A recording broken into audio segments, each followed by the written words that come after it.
Assalamualaikum warahmatullahi wabarakatuh. Ketemu lagi dengan saya Ramdhani Bayu Putra dalam statistik ekonomi, melanjutkan pembahasan kita pada materi sebelumnya tentang angka indeks dan penentuan angkanya. Maka sesi kali ini kita tetap akan melanjutkan materi yang masih ada tersisa, yaitu berkaitan dengan angka indeks agregatif tertimbang dengan angka indeks agregatif tidak tertimbang, di mana sekilas kemarin kita sudah bahas tentang penentuan angka indeks agregatif atau agregat itu, di mana kita menghitung sekelompok daripada kelompok barang atau jasa yang kita hitung secara bersama.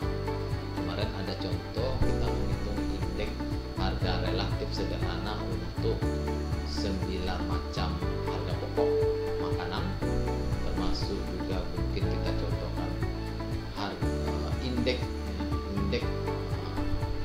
ekspor, penentuan indeks harga impor, atau hal-hal yang berkaitan dengan gabungan dari beberapa aktivitas atau produk dalam satu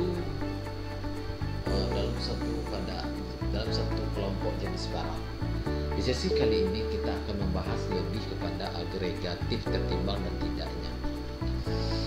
Pertama, kita akan melihat konsep daripada indeks agregatif tidak tertimbang.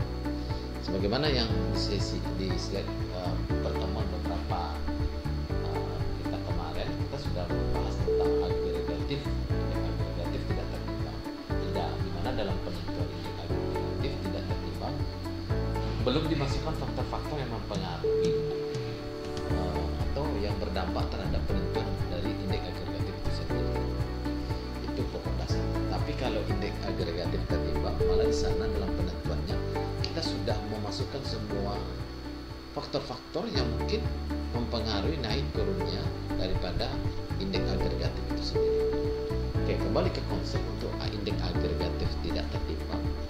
Indeks agregatif tidak tertimbang digunakan untuk unit-unit yang mempunyai satuan yang sama. Tuh, itu yang pertama. Indeks ini diperoleh dengan membagi hasil penjumlahan harga pada waktu yang bersangkutan dengan hasil penjumlahan harga pada waktu dasarnya. Jadi memang kita jumlahkan seluruh harga dari sekelompok barang itu dengan kuantitasnya. Kalau memang kita menghitung kuantitasnya berdasarkan yaitu daripada tahun dasar. Indeks agregatif tidak tertimbang itu ternyata juga memiliki kelemahan. Pertama, salah satu kelemahannya, satuan atau unit harga barang sangat mempengaruhi indeks harga. Jadi satuan atau unit harga barang sangat mempengaruhi indeks harga. Itu maksudnya apa? Karena terdiri dari beberapa kelompok produk, ya, kita hitung dengan totalnya, tentu satu sama lain juga nanti akan mempengaruhi satuannya untuk unit harga maupun kuantitas. Kemudian lemah kedua adalah indeks agregatif tidak tertimbang tidak memperhitungkan kepentingan relatif barang-barang yang tercakup dalam pembuatan indeks. Walaupun dalam sekelompok jenis produk atau barang, maka di dalam perhitungan indeks agregatif tidak tertimbang karena tidak memasuki unsur-unsur faktor yang mempengaruhinya, maka itu tidak akan mempengaruhi kepentingan relatif dari masing-masing kelompok barang yang ada dalam kelompok tersebut dalam perhitungan angka indeks. Untuk menghitung indeks agregatif tidak tertimbang juga ada rumus yang hampir sama dengan perhitungan indeks agregatif, ya, yang sudah kita ceritakan pada pertemuan sebelumnya. Di mana di sini karena memang kita menghitung total daripada sekelompok harga daripada produk atau barang, maka untuk menghitung price-nya atau kuantitasnya, di mana untuk indeks harga itu kita hitung melalui rumus yang pertama, IT0 sama dengan sigma P saat T dibagi dengan sigma P pada tahun dasar atau pada waktu 0. Itu untuk price. Sementara untuk kuantitas, ya itu membagi antara total daripada kuantitas pada saat waktu T dengan ya kuantitas pada total kuantitas pada saat waktu dasar. Jadi indeks agregat atau produksi agregatif tak tertimbang pada waktu T dengan waktu dasar itu masing-masing kita lihat dari rumus yang dua itu, di mana PT harga pada waktu T, sementara P0 harga pada waktu 0 atau tahun dasar.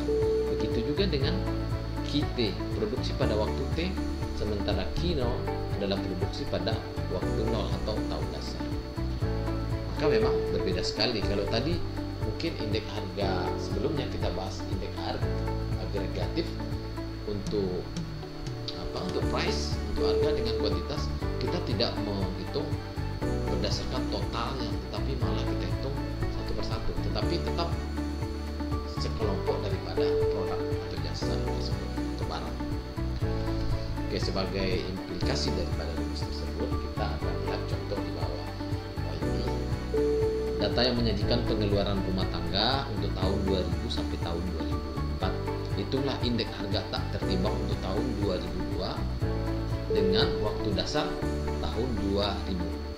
Maka kalau kita menghitung indeks di tahun 2002 dengan tahun dasarnya, maka kita totalkan semuanya dari bulan Januari sampai bulan Juni itu untuk tahun 2002 adalah 24.010 dibagi dengan tahun dasarnya 22.800, maka kita peroleh indeks harganya itu adalah 105. Artinya apa? Bahwa pengeluaran rumah tangga di tahun 2002 itu terdapat peningkatan sebesar 5%, karena tahun dasarnya 100%, ada peningkatan sebesar 5%. Tapi kalau kita bandingkan 2001 dengan 2000, maka tidak terdapat peningkatan antara tahun 2001 dengan tahun dasarnya di tahun 2000. Itu untuk indeks harga agregatif tidak tertimbang berdasarkan price. Nah, ini juga kita lihat perhitungan seperti itu. Walaupun di tabel tadi sudah nampak nilainya, tapi boleh juga kita sajikan perhitungannya. Ya, kita bandingkan nilai daripada pengeluaran tahun 2002 24.010 bagi dengan 22.800, totalnya sigma daripada per masing-masing tahun. Oke, mengalami kenaikan sebesar 5% dari tahun 2000. Selanjutnya juga untuk bisa melatih pemahaman kita semakin kuat, maka ada soal berikut, yaitu untuk indeks agregatif tidak tertimbang. Data yang menyajikan penyajian besarnya pengeluaran untuk pembelian jenis bahan makanan berikut. Hitunglah indeks harga tak tertimbang tahun 2001 dengan waktu tahun dasarnya tahun 2000. Maka kita juga bisa hitung ini berapa pertumbuhan atau peningkatan yang terjadi di tahun 2001 ketimbang tahun dasarnya di tahun 2000.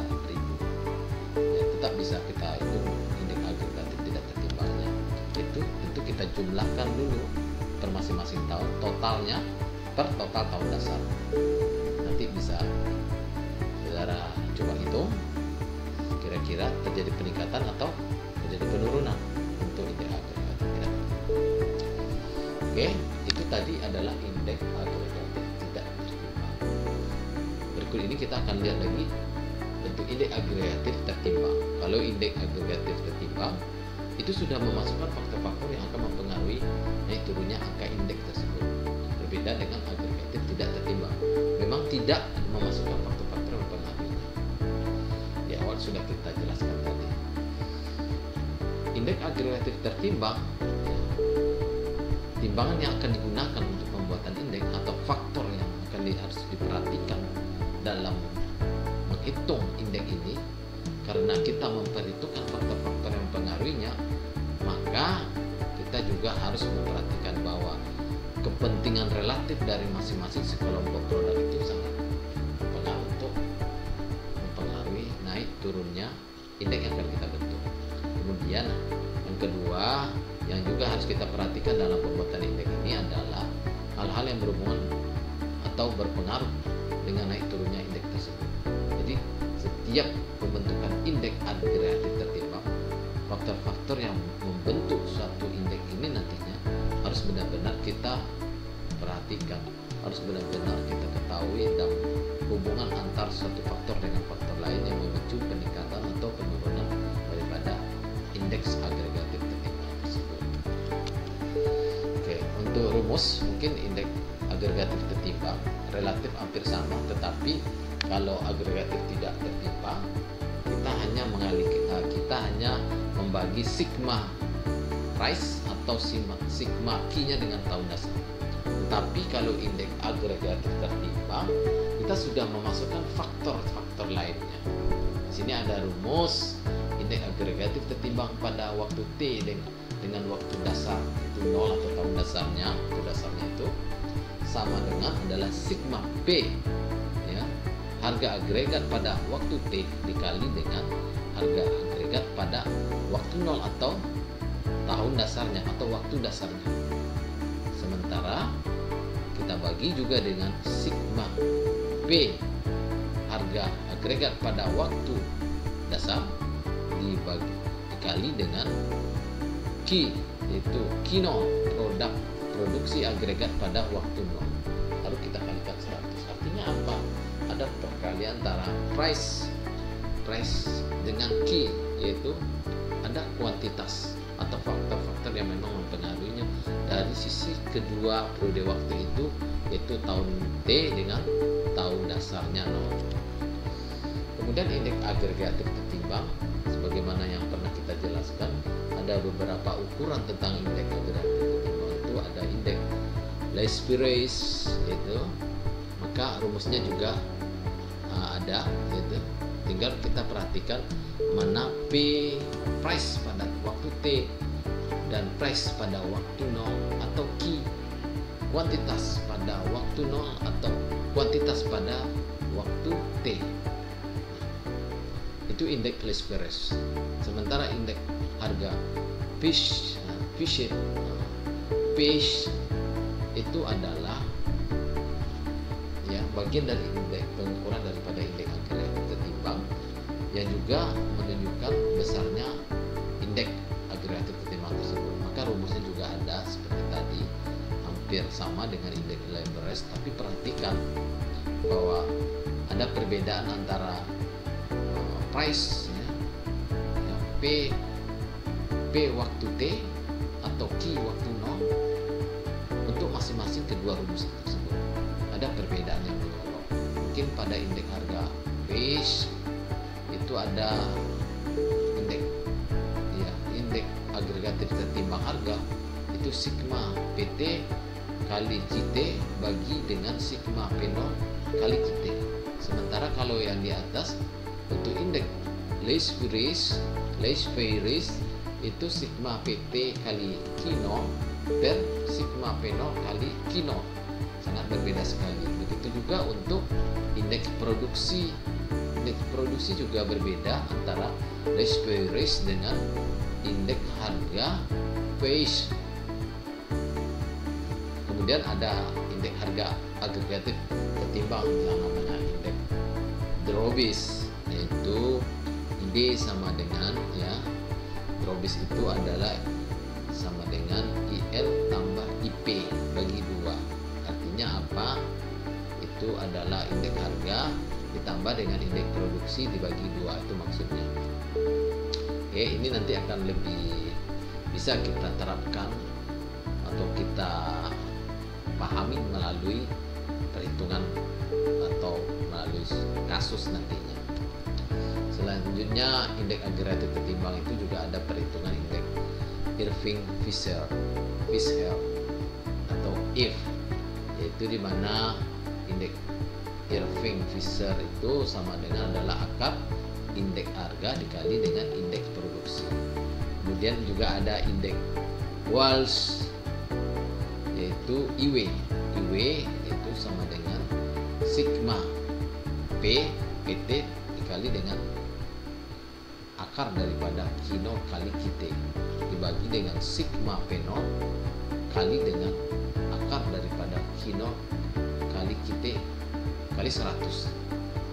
Ini juga bagian dari bentuk-bentuk pengukuran daripada indeks agregatif tertimbang. Kemudian ada indeks Marshall, Edgeworth, IMA juga memiliki bentuk perhitungan yang berbeda. Artinya apa? Ini bagian-bagian tertentu nanti yang akan memberikan informasi bagaimana indeks agregatif tertimbang itu dibentuk dan memberikan informasi untuk masing-masing pendekatan perhitungan indeks agregatif ini. Nah, maka seperti yang kita katakan tadi, untuk bisa memahami bagaimana perbedaan masing-masing indeks agregatif tertimbang yang terbentuk dari masing-masing pendekatan rumus, mulai dari rumus indeks leverage, kemudian indeks harga pace, indeks Drobis, indeks Irving-Fisher, indeks Walsh, indeks Marshall. Kita bisa gunakan soal ini untuk menghitung indeks-indeks agregatif tidak tertimbang, agregatif tertimbang ini maksudnya. Oke, data pembelian beras dalam beberapa bulan untuk tahun 2005 sampai 2006 itu sebagai berikut.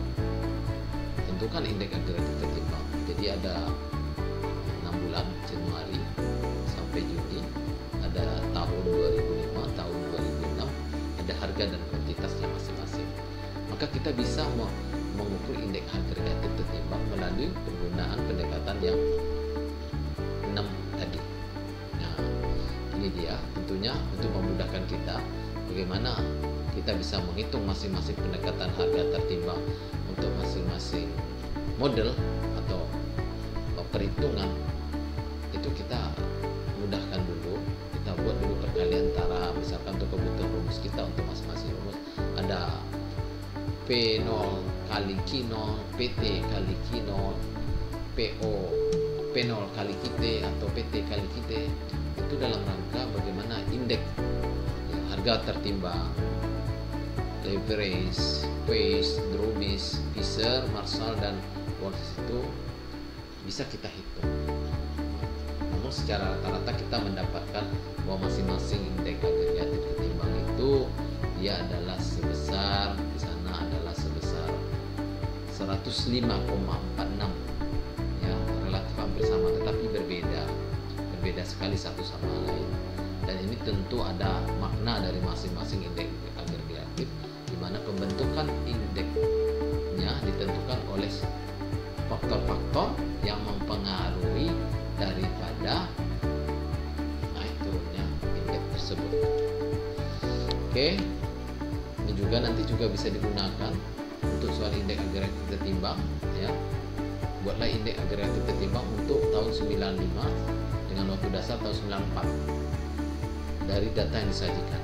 Kita juga bisa hitung semua indeks, ya, yang ada itu untuk agregatif tertimbang. Maka melalui latihan seperti ini maka kita nanti akan terbiasa dan juga nanti kita akan mengetahui bagaimana perbedaan antara perhitungan indeks agregatif tertimbang dengan indeks agregatif tidak tertimbang. Tertimbang memasukkan semua faktor yang mempengaruhinya, sementara agregatif tidak tertimbang belum memasuki faktor-faktor yang mempengaruhinya, di mana penilaiannya juga berbeda. Kalau indeks agregatif tertimbang kita hanya menghitung totalnya, sigmanya, tetapi kalau tidak tertimbang kita mungkin gunakan per masing-masingnya tanpa melihat pengaruh dari relatif daripada kelompok barang-barang tertentu atau kelompok daripada produk tertentu. Oke, di ujung slide ini mungkin yang perlu kita sampaikan lagi bahwa untuk memahami indeks, angka indeks ini tidak cukup kita memahami teori saja, tetapi dengan banyak latihan, dengan banyak kasus, tentu ini akan mampu memperkuat pemahaman saudara semua terhadap kompetensi dalam statistik ekonomi terkait dengan angka indeks. Tentu juga nanti kita akan berikan latihan agar memang kita juga terbiasa untuk bisa dan mampu untuk menghitung angka indeks, sehingga kita nanti tidak ragu lagi, tidak bingung lagi ketika ada suatu angka indeks yang diinformasikan